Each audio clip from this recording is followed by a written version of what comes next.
যারা প্রবাসে আছেন তারাও মনে কষ্ট নেবেন না, যারা মা হয়ে চাকরি করছেন তারাও মনে কষ্ট নেবেন না।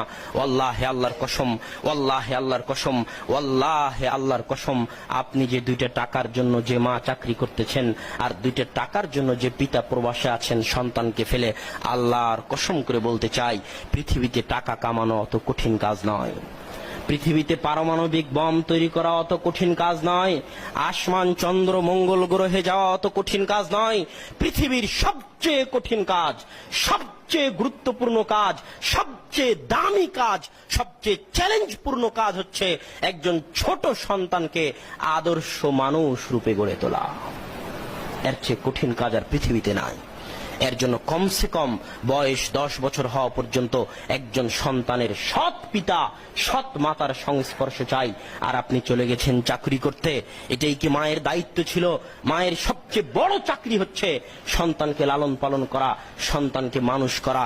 একটা কথা মনে রাখবেন, যারা বলে মা এবং বোনেরা ঘরে বসে থাকলে দেশ অনুন্নত হয়ে যাবে, তাদেরকে চ্যালেঞ্জ দিয়ে বলতে চাই, একটা মা যদি 20-25 বছর বয়স থেকে নিয়ে 60 বছর বয়স পর্যন্ত চাকরি করতে গিয়ে যে টাকা ইনকাম করবে, দেশ এবং জাতিকে যে উপকার দিবে, ওই মা যদি ঘরে বসে একটা সন্তানকে সৎ করে গড়ে তুলতে পারে, একটা সন্তানকে ইমাম বুখারী বানাতে পারে, একটা সন্তানকে যদি সালাহুদ্দিন আইয়ুবী বানাতে পারে, একটা সন্তানকে যদি সৎ করে গড়ে তুলতে পারে, তাহলে একটা সন্তান এরকম হাজারো লাখো মায়ের 24 ঘন্টা খেটে খাওয়ার চাইতে বাইরে পৃথিবীতে দুনিয়াতে দেশ এবং জাতির তার চেয়ে বেশি উপকার করতে পারবে।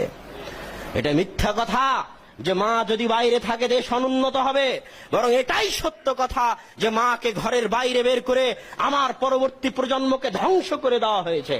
আমার পরবর্তী প্রজন্মের আমল, আকীদা, আদর্শ, শিষ্টাচার ওই কর্মচারী চাকরানির সাথে থেকে চাকরানির মতো বানিয়ে দেওয়া হয়েছে, অসভ্য করে দেওয়া হয়েছে।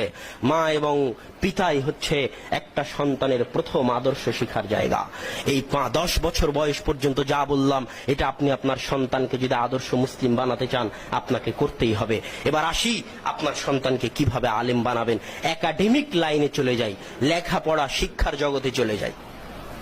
লেখাপড়া শিক্ষার জগতের প্রথম বাক্য মরা পর্যন্ত মনে থাকতে হবে এবং সন্তান সন্ততিকে ওসিয়ত করে যেতে হবে যে আউয়ালু তা'লিমিন তুআল্লিম ওয়ালাদাক হুয়াল কোরআন, হুয়াল কোরআন, হুয়াল কোরআন।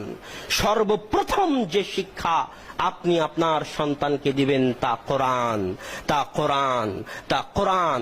আমি ব্যক্তিগতভাবে মনে করি কোরআন বাদ দিয়ে অন্য কোনো শিক্ষা দিয়ে সন্তানকে শিক্ষা শুরু করানো হারাম। আমি